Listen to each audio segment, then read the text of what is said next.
intimidating, of course. I'm joining you today from Edmonton, Alberta, Canada. It's in Treaty 6 territory, which is the traditional gathering place for many Indigenous peoples. And and I want to thank the ICAI for giving me this opportunity today. Start with an outline. I'm going to separate the session today into two kind of chunks and give you an opportunity to ask questions after or every part. So the theory part and then an application part. Of course, you can ask questions throughout, but I'll take some time and just start answering those questions just related to theory first and then to the application secondly. So what we're going to look at is academic integrity and post-secondary civic education mandate. Then we'll look a little bit closer at what restorative practices are, also how they relate to restorative justice. That's sometimes just a definitorial issue that I'll say a few words about. Then I also want to talk a bit about some persistent myths surrounding restorative practices and restorative justice. And then, like I said, that Q&A section. And then the second part, I want to talk about what we did at MacEwan University to apply restorative practices to not just responding to academic misconduct, but also to promote academic integrity. And then there's some common concerns that I think we'll just kind of cover in the Q&A. And let's just jump right in. So academic integrity and post-secondary civic education mission. So starting at the end, at the latest, at the end, turn to this new millennium, there's a development that was reflected in most institutions, post-secondary institutions, mission and vision statements, that to foster civic responsibility, engaged citizenship, and ethical decision-making in students. So student success was no longer, if it ever was, but it was no longer officially just considered to be academic success, but also student success in terms of this developing these ethical decision-making skills, engaged citizenship, and civic responsibility. And so, I mean, there's a long tradition of humanistic pedagogy that reflects this orientation. The priority also finds support in the Universal Declaration of Human Rights in Article 26. And then there's a document, and that's based off of a conference that took place in 1998, and it's UNESCO's World Declaration on Higher Education for the 21st Century, Vision and Action. And if you Google that, you can find it. But the question now remains, so we've got these commitments to ethical decision-making, engaged citizenship, and civic responsibility in our mission and vision statements. The question is, what are we actually doing to promote those? Do they remain lofty goals that are kind of aspirational goals? Or do we actually have anything in place to support the promotion of those goals, to pursue those goals? And I mean, there's a clear relation between academic integrity and these civic education, civic responsibility goals. It's just not always clear how our own practices and policies surrounding academic integrity and responses to academic misconduct, how they whether and how they support and promote that objective, that these lofty goals in the mission and vision statements. Let me see, what else do we have on the slide here? Yeah, so in restorative practices afford experiential learning opportunities related to these goals, such as moral development, emotional intelligence, and engaged citizenship. In comparison, there's a good study that just came out in 2020 by Pitt Dulligan and Sutherland Smith that looked at students' perceptions or experiences going through academic misconduct procedures, so responses to academic misconduct, and how students experience those. And they found that students, and those procedures are by and large quasi-legal and adversarial, so in responding to academic misconduct. Students, according to Pitt Dulligan and Sutherland Smith, students perceive their university's processes for dealing with academic misconduct, and specifically contract cheating in that study, as a legal process. So even though we might say, this is not a legal process. It's based on quasi-legal, principles and practices, but it's a policy violation. It's not illegal. Students perceive the process as legal, which of course has consequences then to students lawyering up and so on. But it's also very intimidating for them. Then also, and I'm quoting here, they found that it was the hardest, most challenging, or worst experience of their lives. And this perception, interesting, was shared not just by students who were actually found at the end of the process to have committed misconduct, but also by those whose cases were eventually dismissed, where they thought, the suspicion was not substantiated. Then they also found that the students reported that going through that process had a negative impact on their involvement and their relationships with family members, with peers and academics. And I won't go into the details, but you can imagine how going through an academic misconduct procedure could have even that impact on negative impact on relationships with family members. Peers and academics is a little clearer. So, some of you might think that, students who engage in academic misconduct, they kind of bring this on themselves, and that the negative impact that's reported here serves an important deterrence function. But, and I'll give you 3 reasons here. It's important to remember that the impacts were also reported by students who are later cleared from suspicions. So we have to think about how fair that is.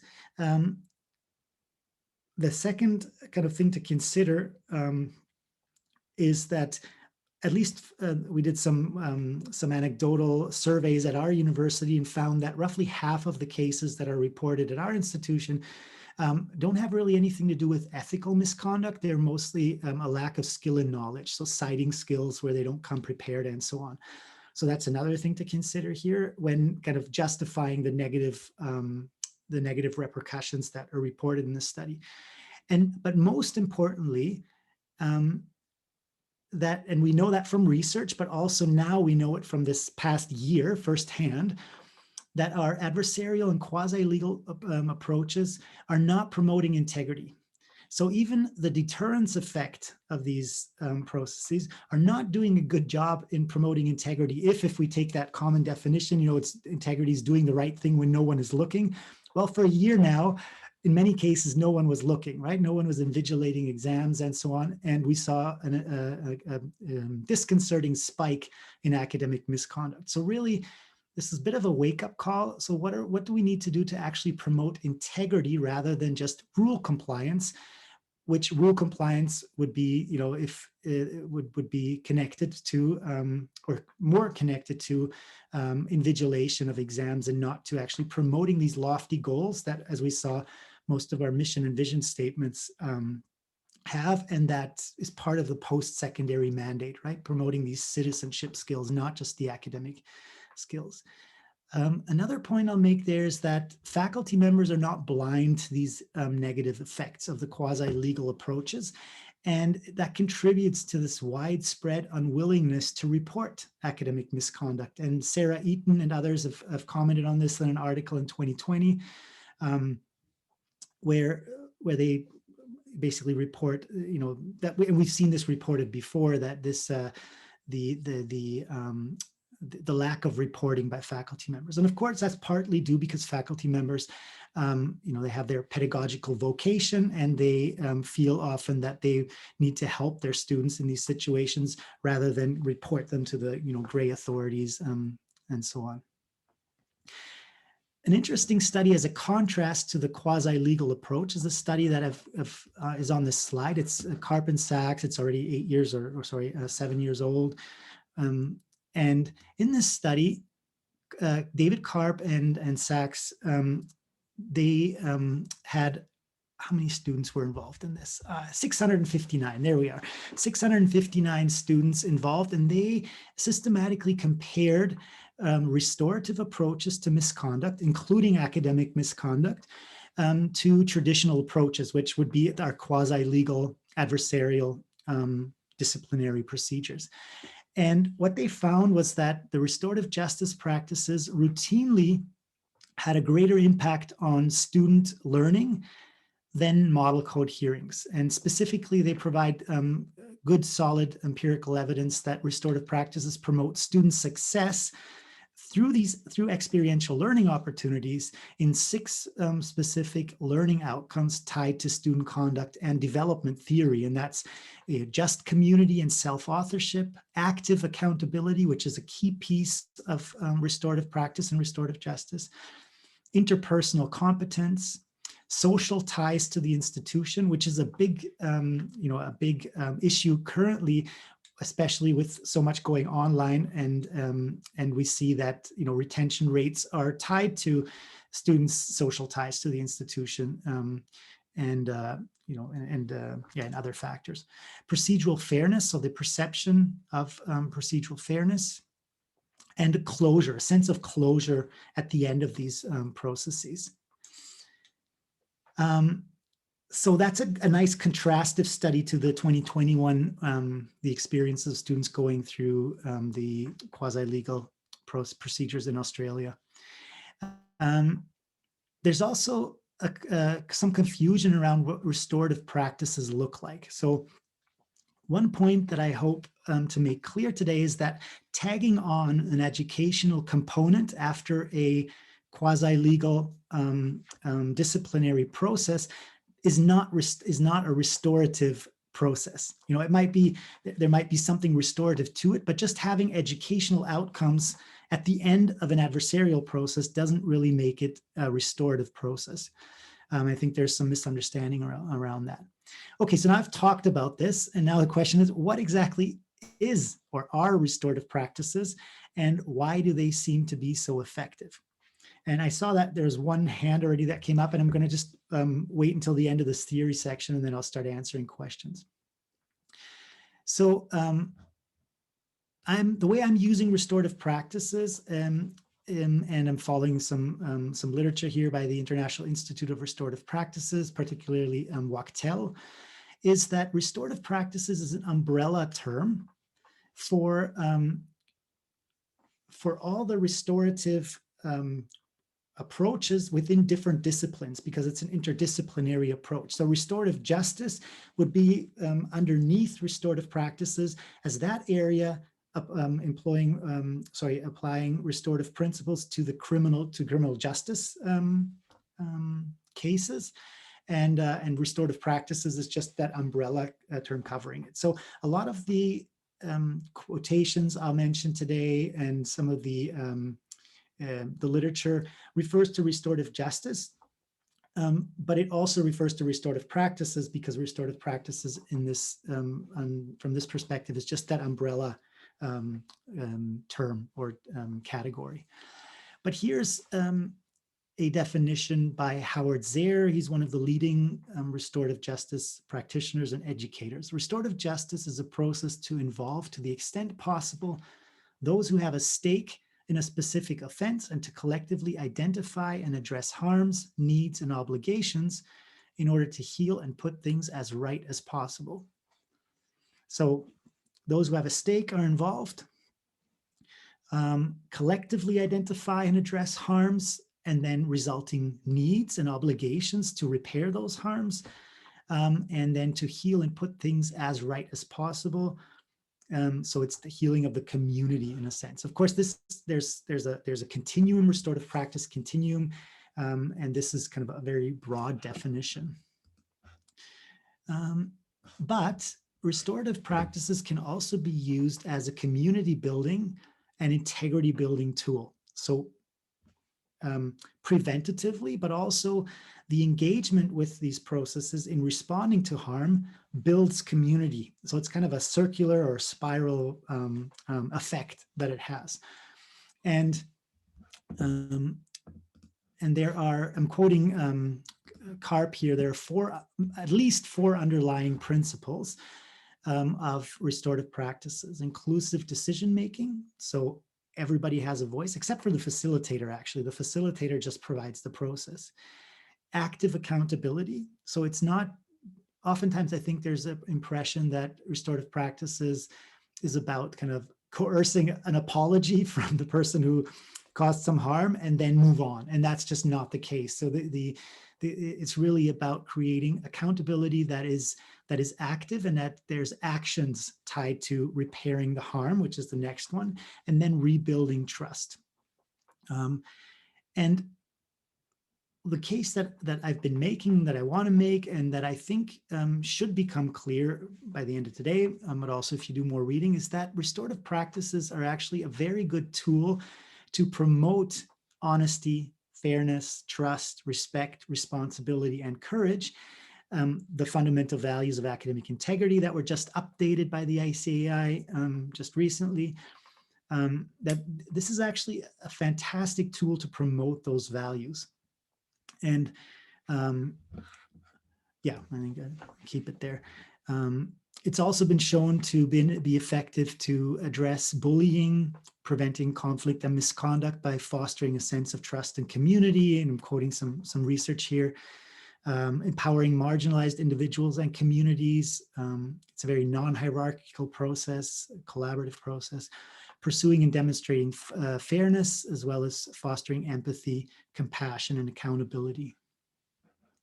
Okay, the last slide here before we kind of go into a first round of answering questions is some persistent myths surrounding restorative justice and restorative practice. And I'm hoping that's some of the questions you might have will be answered here already, but if not, please by all means post your questions, and then Amanda and Jean will draw my attention to them. The first myth, and I'm drawing on Howard Zer's book here again, is that restorative justice or restorative practices are primarily about forgiving the wrongdoer and about their reintegration. That might happen down the line, but that is not the primary focus. The primary focus really is on those who were harmed, meeting the needs. So if somebody's harmed, what needs to happen to make things right for them, and to rebuild the community. I would say after that, there's also a focus on reintegration of the person, because that's part of rebuilding the community, of course. But it's not primarily about that. And I think that's one of the persistent myths.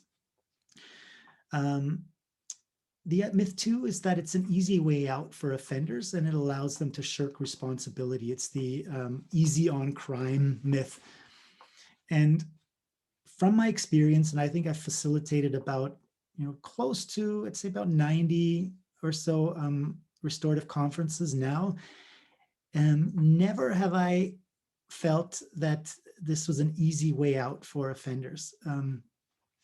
And it was the opposite. I think that our quasi-legal procedures allowed them to shirk responsibility a lot more, because and we still have those in place, just to be clear, that they can just, okay, give me the penalty and I'll accept it, but there's no requirement to take responsibility, especially not in the form of exploring the harms and in terms of actively repairing those harms. So it's actually quite difficult to go through the process, but it's also very rewarding. So that's the second myth. The third myth is that restorative justice and restorative practices are mainly focused on reducing recidivism. That's also not. Again, the focus really is on exploring harms, addressing them, what are the needs related to them, and then rebuilding trust and community. Reducing recidivism is one of those products or byproducts that may or may not happen, but it's not the focus. It's myth four, it's definitely not a form of mediation, and that's a very common myth as well. And the idea here to differentiate is that, in mediation, you have parties that come to the table with, it's a kind of equal, with, how do you say that? How can I say that best? With,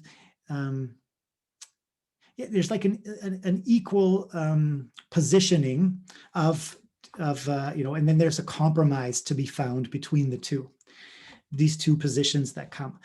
in restorative justice and restorative practice processes, there's a clear harmed party and a clear responsible party, and that's established before the procedure starts.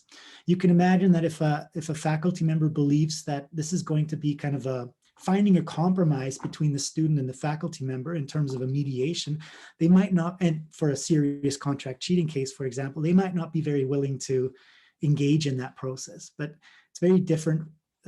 It's not mediation. There's a clear responsible party, and they actually need to take responsibility before this process, or show willingness to take responsibility before this is considered an appropriate process. And I'll say more about that later. The fifth myth I want to talk about is that it might be okay for less serious offenses, but not for serious ones. This is a very persistent myth. And even so, I hear it when I talk about restorative practices as applied to academic misconduct, that this might be okay for a first case, or when it's clear that it was unintentional, that it was a lack of skill and knowledge, but not for repeat, not for serious or severe misconduct. But really, it works much better when there's something at stake. And so restorative justice, as most of you probably know, has been used in the aftermath of genocide. It's been used to address serious crimes, including murder and so on. The more there's at stake, the more, generally speaking, the better the potential for it working is. And then the last one, I put myth contentious issue because I'm aware that there might be some practitioners of restorative justice, restorative practices who blur the lines between Indigenous legal practices and restorative justice and restorative practice. So there's some criticism, often related, that it's an appropriation of Indigenous legal practices. And there's a really good article that makes a differentiation or a careful distinction between the two, but also shows where they overlap, where there's shared procedures. And that's by Chartrand and Horn. That was done for the Canada's Department of Justice. This article is really good. So it shows where there's an overlap and where there is where there are differences between the two. And it also talks about where the current RJRP process kind of originated in, and it's actually with the Mennonite community. But that's just a good one to keep in mind.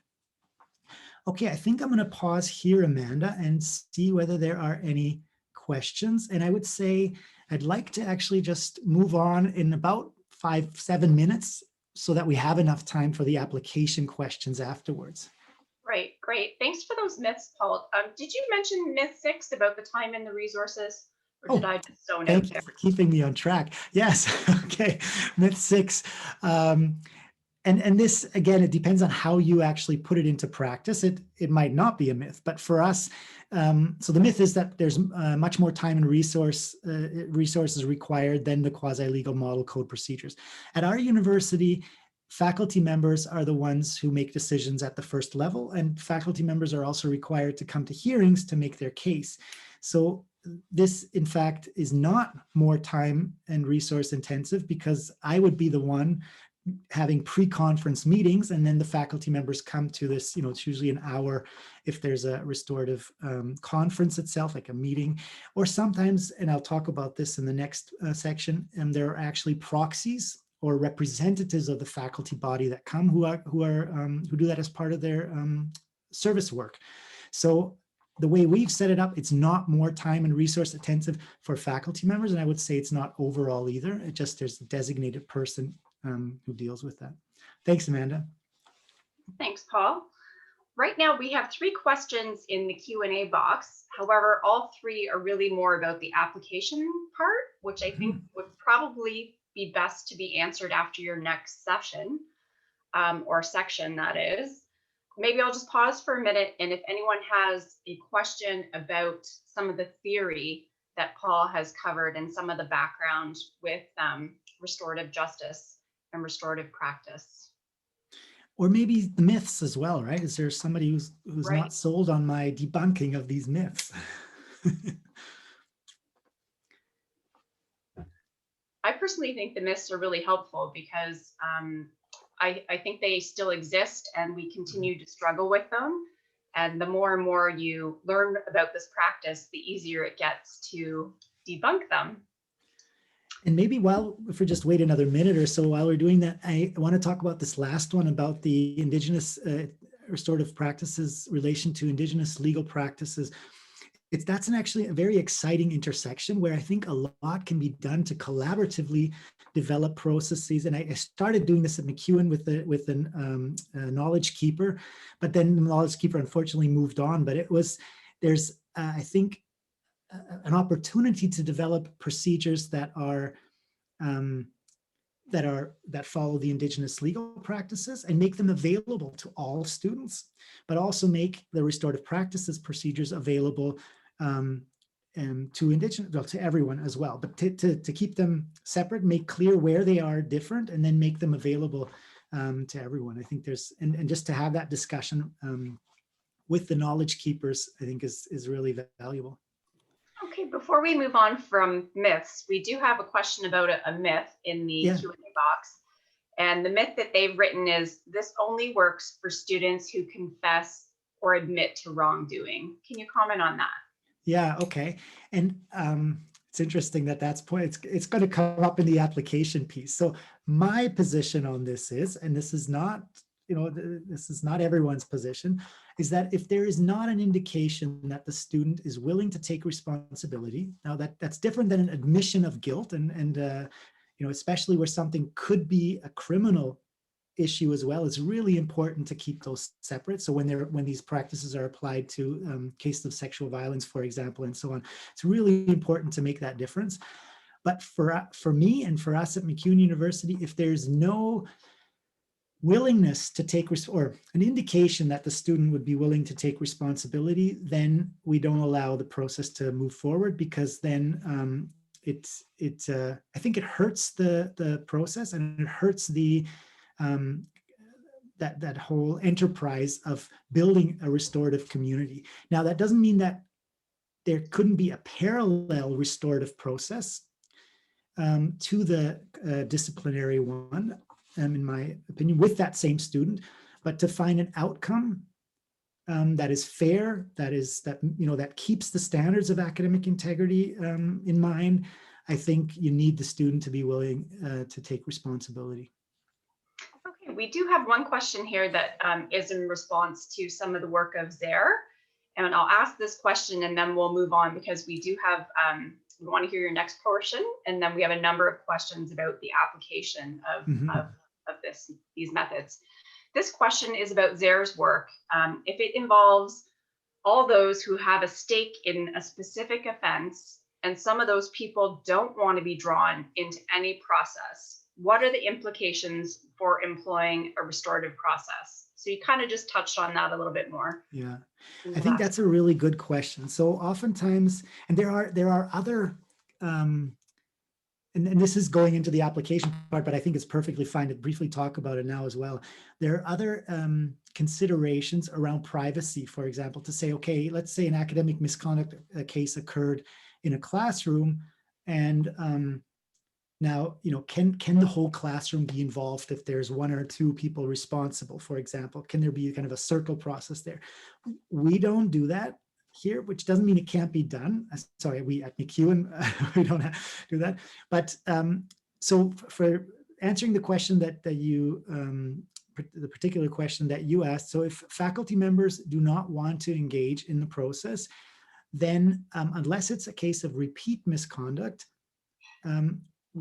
it's not available at MacEwan University. It really requires the faculty member who was the harmed party in the case to be willing to voluntarily participate in that process. That's why it's also important, where I'll get to that, is that the outcomes are equitable between the disciplinary and the restorative process, because not every student will be given, even if they want the opportunity, would be given the opportunity to engage in that process, and they can't be disadvantaged then by not having been given that opportunity.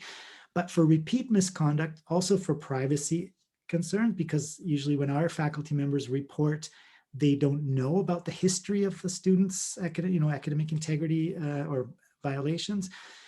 Then we have trained faculty members who are representatives, who represent the faculty as harm parties. We have trained members of the student body who are part of the Student Association's executive, and they represent those bodies as the harm parties.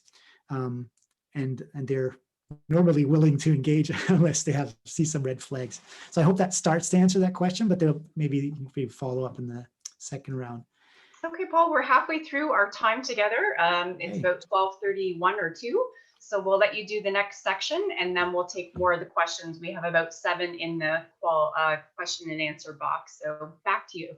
Perfect. Thanks, Amanda. Yeah, so at MacEwan, I think actually 3 years ago, not quite 3 years ago, we added a restorative resolution option to our procedures, academic misconduct procedures. And now since December 2019, it's also there for the non-academic misconduct procedures. And we're working on very, very carefully working on seeing whether it might be an option for cases of sexual violence as well. And that's very contentious with lots of pitfalls and so on. But I'm just going to be focusing on the academic misconduct piece here. But as you saw before, we added that to our procedures to promote student success in that holistic definition, from that, that holistic definition where it also involves the civic education skills, not just the academic skills. Then to promote faculty buy-in, as I mentioned before, those faculty members, and it's not all of them, but those who feel like they do not want to, hand over their students' fate to an administrative office, who want to be involved in this and who, go back to their pedagogical vocation and say, I want to help the student in some form. It really helps their buy-in. And even, and I'll talk about this more later, I think, even the greatest doubters that we had when they're invited to participate in these processes as basically quality assurance, right? So there we invite them to say, okay, so you have to make sure that the standards of academic integrity are maintained and you have a say in the outcome. They are often then the greatest promoters of this process, because they find that it's a great learning process. It really builds community, and it allows the students to learn more about what all the effort and energy faculty members put in, they're teaching, preventing misconduct, and so on. But they also often learn from students, and it influences their teaching as well. So it's a real learning opportunity all around. And then, yeah, as I mentioned, it creates a community of integrity. And this is going back now to the question that we heard. So at MacEwan, and I'm not saying that in this other people might have different opinions on this, but I believe that a standard quasi-legal procedure needs to be kept in place. What I'm promoting, though, is that a restorative practices approach becomes the default, and that the quasi-legal one is kind of drawn on or when the conditions for a restorative resolution are not met. And that's how it's set up in our procedures at MacEwan University. And the conditions for something for us to be considered for a restorative resolution attempt are that there's no risk for further harm, which is rarely the case with academic misconduct cases anyway. Unless a faculty member was really emotionally harmed, and then felt that, and then the student is kind of not really, it's kind of ambiguous about taking responsibility. But anyway, that's we're kind of the gatekeepers there in those pre-conference meetings to make sure that the student, and this is the second point, that the student takes responsibility.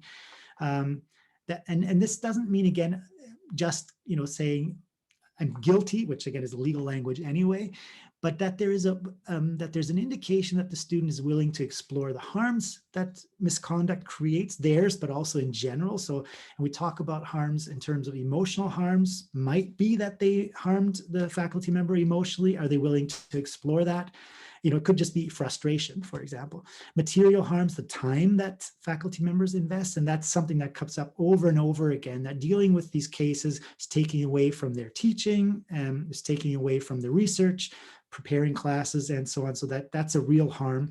But then also the harm to the community and in general, how does it harm other students? How does it harm the reputation of the institution, and so on? You all know those harms. So is the student willing, and this is established in individual pre-conference meetings with me, is the student willing to take responsibility and explore those harms, reflect on them?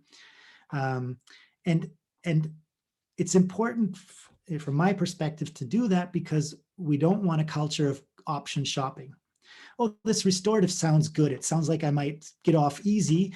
What do I need to do? Oh, I need to say that I admit. Yeah, sure, I admit. Sure, let me do this if the outcomes are easier here. We don't want that option shopping to undermine the process. It really has to be a genuine exploring of harms and willingness to take active accountability. Then there has to be voluntary participation by students and harm parties, or the proxies, as I mentioned earlier. And then we also have signed privacy statements, so that, if something private is mentioned, then that's kind of, everybody's bound by this. Actually, our legal office put that together, this privacy statement, so that there's all the conditions are kind of there, so that people are comfortable sharing what led to the incident, or to a certain response, and so on. I think I can move on here. So here's another definition by Howard Sayer, and it's kind of a repetition of what we heard earlier, that restorative responses to misconduct are characterized by a focus on harms and the consequent needs of those affected, addressing obligations that result from those harms, using inclusive collaborative processes, including those with a legitimate stake in the situation, and then seeking to repair harms and put right the wrongs to the extent possible. And it's interesting because not just students, but often faculty members, before they're asked to reflect on this, have a hard time expressing what the harms actually are of academic misconduct. I mean, the harms to the community are more obvious, right? That you say, yeah, okay, we're, the reputation of the institution and the quality of our degrees and so on. But it's, oftentimes it's especially for students hard to, for them immediately, intuitively to say, oh yeah, this is the harm. Part of it is because there's this culture of, especially now with finding information online, and they're actively kind of, that boundary between legitimate tutoring and cheating is kind of blurred actively. But in general, I think students sometimes, and faculty members also, have a hard time. And so this is actually an exploration of those harms, and it's a good learning process through that itself. Here are the restorative questions that we use, and they're based on Wachtel's article and the IARP process. It's like a script, and the facilitator really just provides the process. They're actually not part of they don't provide any content. They just ask the questions and make sure that there's kind of a respectful and structured conversation. So it's a highly structured conversation, but non-adversarial. And so, because I think sometimes I should have added that myth, actually, that it's, a circle, a kumbaya circle. At the end, everybody sings kumbaya and hugs, and off we go. It's very structured, and it's, but it's not adversarial. So these are the questions that we would ask the responsible party. What happened? What were you thinking of at the time? What have you thought about since? That sets up the, it moves from past to present to future, and it sets up that storytelling and a bit of understanding what led to the misconduct. And then we get into the heart of the procedure. Who's been affected by what you've done, and in what way have they been affected? And they, in the individual meetings, they're prompted to reflect on, before this actual restorative conference, they're prompted to reflect on those three types of harm: emotional harm, material harm, and harm to the community. And then the last set of questions here: what do you think are the obligations resulting from your action? What are appropriate consequences? What do you think could be put in place to ensure it doesn't happen again? And I usually slip another question in there, which is, how can you be part of the solution to a larger problem? So what could you do to help minimize misconduct in general, maybe educate peers, something like that. And And this last part here, it's actually up to the harmed parties to decide whether they want to hear first from the responsible party, or whether they want to, when they're going through these second set of questions, whether they want to first say what they need to repair the harm, for the harm to be repaired. Here are the harmed parties questions. So what did you think when you realized what had happened? What impact has this incident had on you and others? What has been the hardest thing for you? And what do you think? And then that same set of questions regarding the outcome. And it's really, it's not surprising to me anymore, but it was surprising, and it's consistent that students have no idea about the impacts very often that it has on faculty members. And it's really an aha moment. It opens their eyes, and it's something really shifts for them when they realize all the work that was put in, or now if an exam was put on, one of the tutoring sites, that the faculty member has to go back and redesign a whole nother exam that they spent, hours and days on developing and so on. So it's that awareness piece that as well, but also the emotional frustration that goes with it, sleepless nights sometimes, and so on. Some faculty members, of course, say, I'm professional. I don't have an emotional response to this, which is okay. They'll still have material harm, and there's still harm to the community. Okay, so those are the restorative questions. Let me see here. Outcomes. I'm sure there are questions in your minds about what the outcomes of these restorative conferences are. And again, these outcomes come from those last set of questions. What needs to happen to make things right, and so on. And then they're discussed on until there's a consensus. And if there's no consensus, or if at any point any of the participants feel like this is not going the way it should be going, it just goes back to a quasi-legal approach, the regular standard quasi-legal process. But the outcomes, there's a focus on fairness and consistency. That's why we have, as faculty representatives, when it's a severe misconduct or repeat misconduct case, they are trained faculty adjudicators. So they actually make decisions in regular standard quasi-legal process. They are decision makers in that case. Here for the restorative practice process, they're not there as kind of unilateral decision maker. They're there to provide, to quality assurance, really, to make sure that the outcomes are still consistent, not identical, but they're consistent, they're fair across the institution, and that they uphold the standards of academic integrity. And so they're not there in their role as adjudicator, but they're there with their knowledge and experience of being an adjudicator. And yeah, I mentioned this, that the outcomes are not identical to outcomes of quasi-legal disciplinary process, but they're equitable.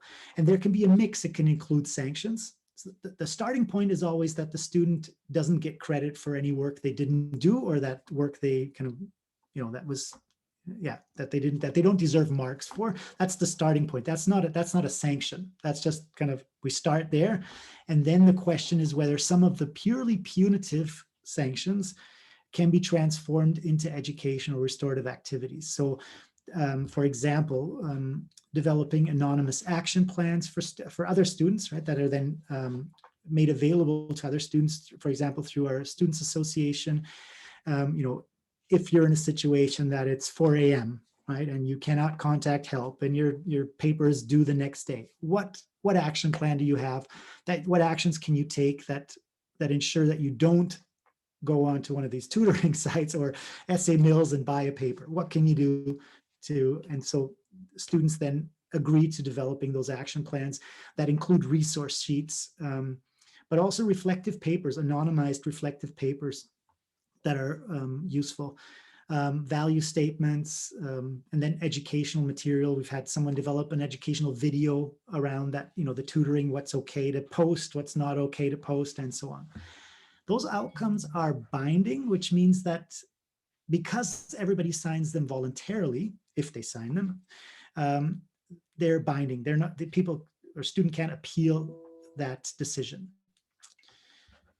Okay, let's see. So here's a quick summary before we jump into the second Q&A period. So restorative practices are a tool for post-secondary institution to pursue those loftier civic and ethical education goals that we find in all of our mission and vision statements. And they are a good way to connect the work that we do in academic integrity to those strategic goals. They're also an effective integrity and community building tool. Even just the response to misconduct circles back to being an integrity and community building tool.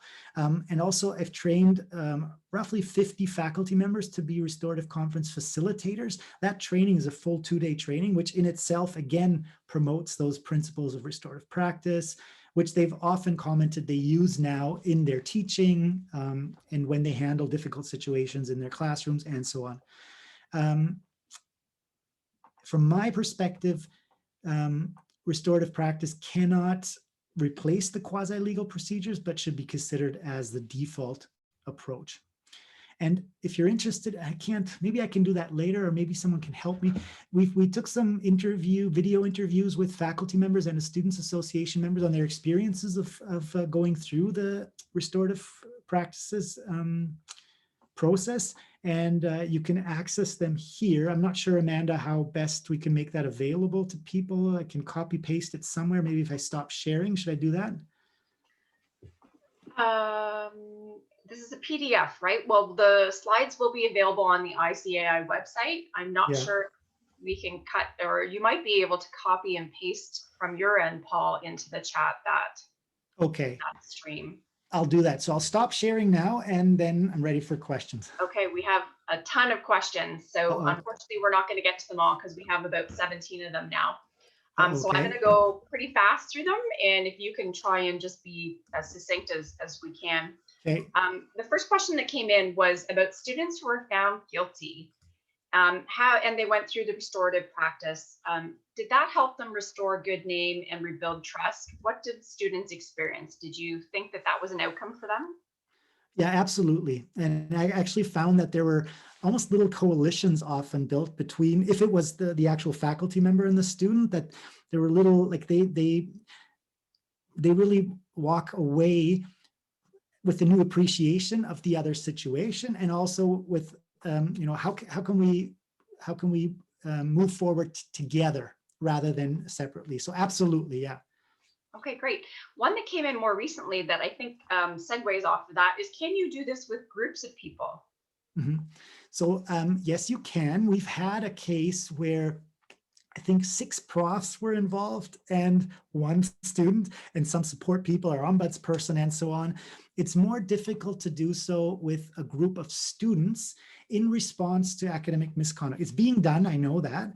It's just that the hesitations that I've had around it have to do with the privacy concerns and power dynamics within groups and ensuring privacy, just especially in the social media age, right, with people posting stuff unthinkingly.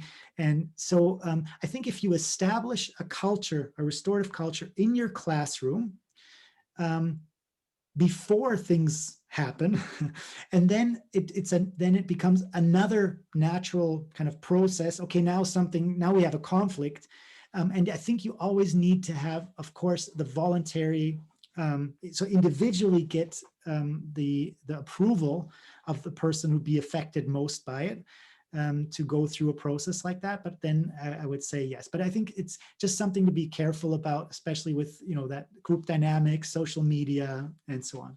Right. Okay, this next question kind of ties into that. This is from a middle school teacher who wonders if they should really be embedding academic integrity as early as possible. And do you agree with that? And do you have any tips for doing restorative practices for middle school teachers? Oh, yeah. So, I mean, the last part I can answer. The part before I thought, oh, maybe Amanda should answer this question. So I think the earlier you can start, the better, because really, and you'll see this on ICAI's website, and you'll see it, on our website as well. It's really about the values, and it's never too early, of course, to start talking about these fundamental values and how they relate to all areas of your life, including your academic work and your practice and so on. So I think, yeah, the earlier the better, to answer that quickly. And then the second part, how can you do that? I think circle practices, and not just when things go wrong, but actually check-in circles. And there's a lot of literature and training out there to do that, especially for schools. So The International Institute for Restorative Practices is a good source for training on also for how to facilitate and develop those kind of practices and procedures in schools. So yeah, there's lots out there, and I would say definitely. Okay. And this is kind of a larger question, but I thought it was curious. In your experience, do you think there is room in this practice to also make the community accountable for their failure to build learning about integrity into courses? So what's the community's responsibility? Absolutely. So, I mean, and that's the nice thing about the process, is that it's a collaborative process. And in a sense, even though you go in with a clear responsible party and a harm party, we know that oftentimes it's a lot more complicated than that, right? That the responsible parties were probably harmed somewhere as well, and that the harm parties were probably responsible in some form as well.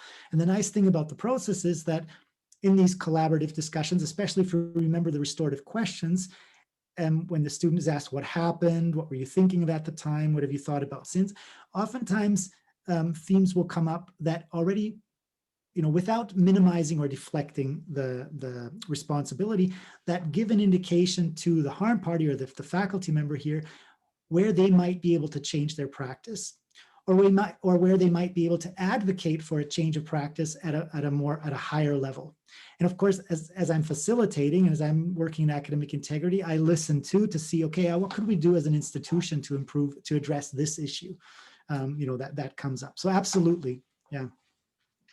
Okay, yeah, that's a big one. This one is more granular. So this question is, how do you approach lesser infractions, such as omitting a citation when there isn't someone in the room who has been identified as harmed? Mm-hmm.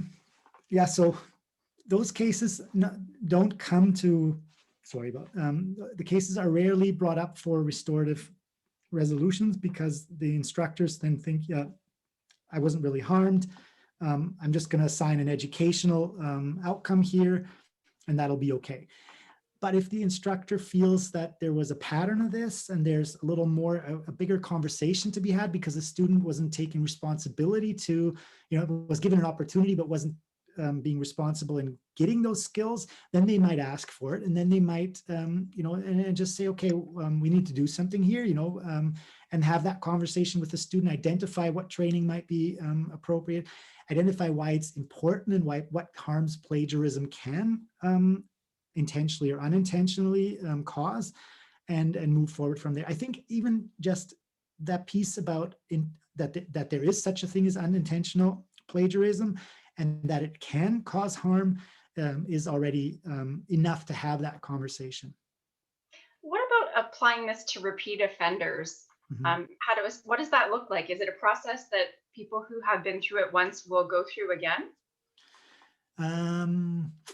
We have, I should know this off the top of my head, whether we've had a case where we've had two restorative processes for the same, but I'll just answer in principle. In principle, there's nothing that speaks against it from our perspective. I mean, other than that, there's kind of a suspicion that the student is gaming the system or trying to game the system, right? Then it would not be appropriate. But people can change their mind, people can, their circumstances can change. So there's nothing in principle that would prevent a student from going through twice through a restorative process. But if we had such a case, they're very few, and I don't remember it. But what's much more common is that a repeat misconduct that was dealt with not restoratively through the standard quasi-legal approach, then when it reaches a repeat misconduct, that is dealt with restoratively. And that's where we have a trained adjudicator as a faculty representative, as the harm party representing the faculty. We've got a student association executive as a harm party representing the student body in this room, the student, and then if they want to bring a support person or so, support person, and then myself as a facilitator or a trained facilitator come in as well. Okay. Could you say a bit more about the fact that these practices can't be appealed? We have a question here about fairness and equitability. So maybe you could tell us a bit more about why it's not appealable. Yeah.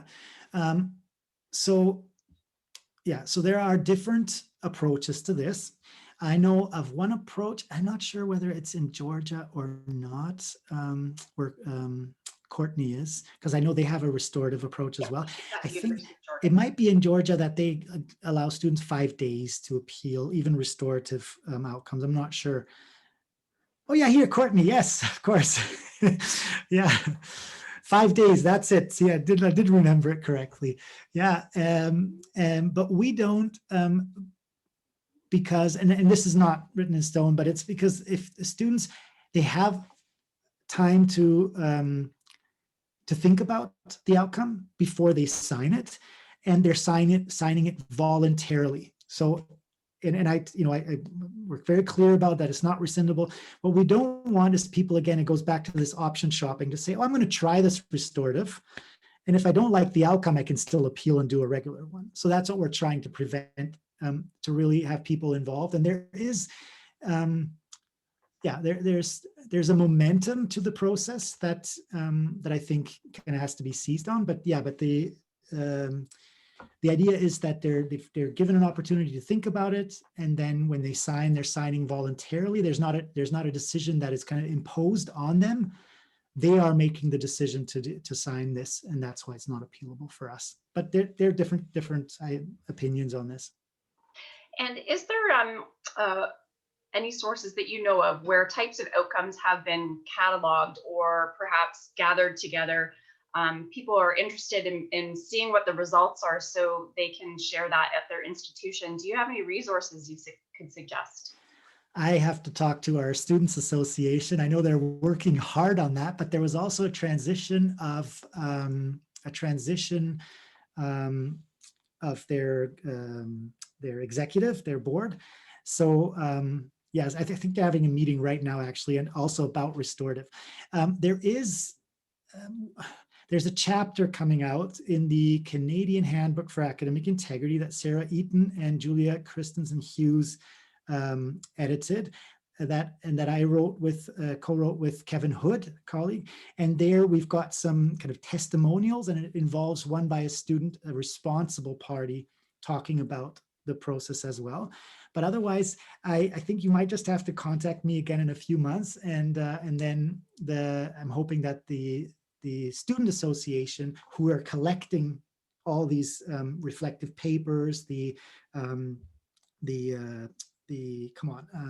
Outcomes? action plans, resources, and so on, are thinking or are working through how to best present that, make it available to other students. Okay, last question, and then we're going to have to close. Are records of violations that go through this process kept on the student's record, or does this expunge the violation if they go through a restorative approach? Yeah, for us, it stays on the record. So what stays on the record is that an incident occurred and the outcome agreement, nothing in between, nothing that happened in the process itself. So if any private information is shared or anything, none of that stays. And I'm not taking notes so that it can't be FOIP'd and so on. It's really, but it does remain, yes. And it does come up as, if a student engages in future violations, it does get pulled out, the outcome agreement and the incident reports. Yeah. Okay, we have a number of questions that are still in the queue that unfortunately we're just not going to have time in this hour session to address. But I wonder, Paul, if you'd be willing to answer some of them in a general sense, if we share them with you, and that we can add that to the ICAI website. Absolutely. So without getting too specific, maybe you can just provide some general responses to some of these for our participants today. Always, you're a pleasure to hear your work about this. You're moving it forward and re-educating us as we go along. I learn something new every time I hear you speak, and I feel like I'm getting a little bit more familiar with it as well. And I know that many on board here also have benefited from hearing you talk today. So I want to thank you on behalf of the International Center of Academic Integrity, as always, for all that you do and providing us with your excellent session today. I also want to remind people that our webinar series will close from now until September. We'll be back with webinars once a month, starting in September right through to May 2022. We're also looking forward to looking at different topics. So if you have a topic that you'd like us to cover in a webinar, please do reach out. You can email info@academicintegrity.org to submit that information, and it will get to us, and we'd be pleased to cover any topics that you'd like to see us discuss in future. So thank you again, Paul. Thank you. Appreciate you being here. And this session is recorded, and the recording and the slides and the questions that Paul is going to answer will be up on the ICAI website in the coming days. So thank you again, everyone. Thank you very much. Stay well. Bye.